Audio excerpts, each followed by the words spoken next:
I die, His Majesty's good servant, but God's first. These are the last words of a great man before his execution. Back in 2015, I was a university student, so fervent and eager to learn about English. During my first year as a university student, I had to study a module on English literature, and the course was supposed to be on a play by Robert Bolt called A Man for All Seasons. It was the occasion to learn about Sir Thomas More's story, which have left an impact on my life at an early age. I was so mesmerized by his valor and his straightforwardness and his articulation as a man of honor and stature. Thomas More was born in the year 1478. He was an English Catholic saint, jurist, historian, and philosopher. At the age of 21, he started teaching law, and he worked as the solicitor of merchants, and he was appointed judge in London. His actual political career started as a member of parliament, and from there he would occupy various positions until he was appointed Lord Chancellor.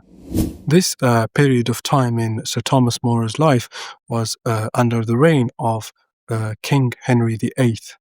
Henry VIII married Catherine of Aragon, and to make things less ambiguous, he married Catherine for state reasons in order to maintain good English relations with Spain, because Catherine was his brother's widow, King Arthur. Now, in the eyes of the church, Catherine is considered Henry's sister before the marriage, by virtue of being his brother's widow. But for diplomatic reasons and for peace reasons, the Pope, Julius II, gave his dispensation for the marriage to be done. During the marriage, Queen Catherine couldn't produce an heir to the throne, and therefore King Henry was inclined and desired to marry another woman called Anne Boleyn. And in order for him to marry this woman, the Pope would have to dispense with his first dispensation in order for the marriage of King Henry and Anne Boleyn to be, in the eyes of the church, as valid. Now, Sir Thomas More, being a strong adherent to the Catholic Church, but also being the King's Lord Chancellor, was supposed to sign legislative acts.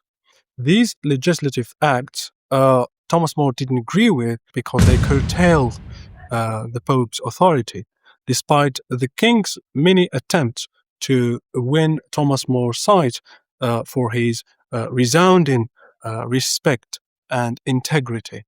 To avoid conflict with the king, Sir Thomas More resigned his position and silenced himself on any matters of the king, but his silence was perceived the loudest opposition throughout Europe.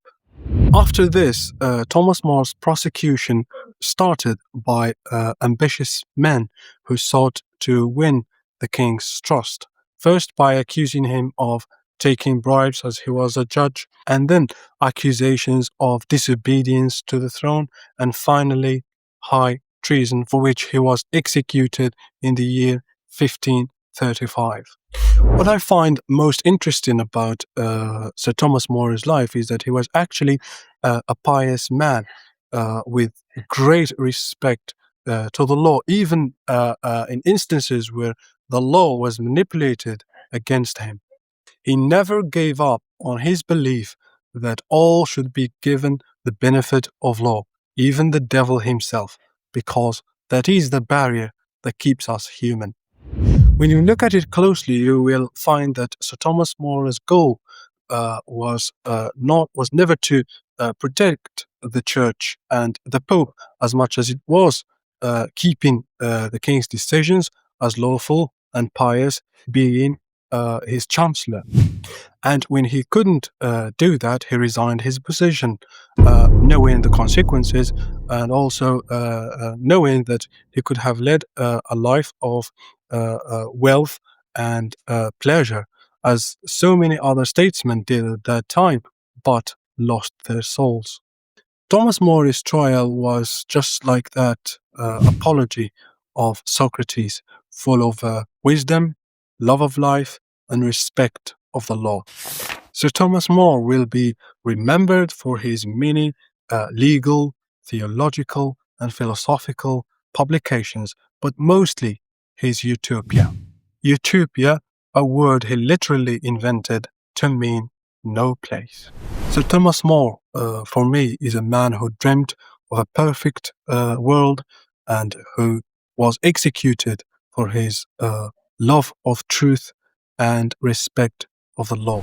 Sir Thomas More will continue to be a historical figure and a symbol for truth, a man who wanted to make the world a better place. May God have peace and rest on his soul.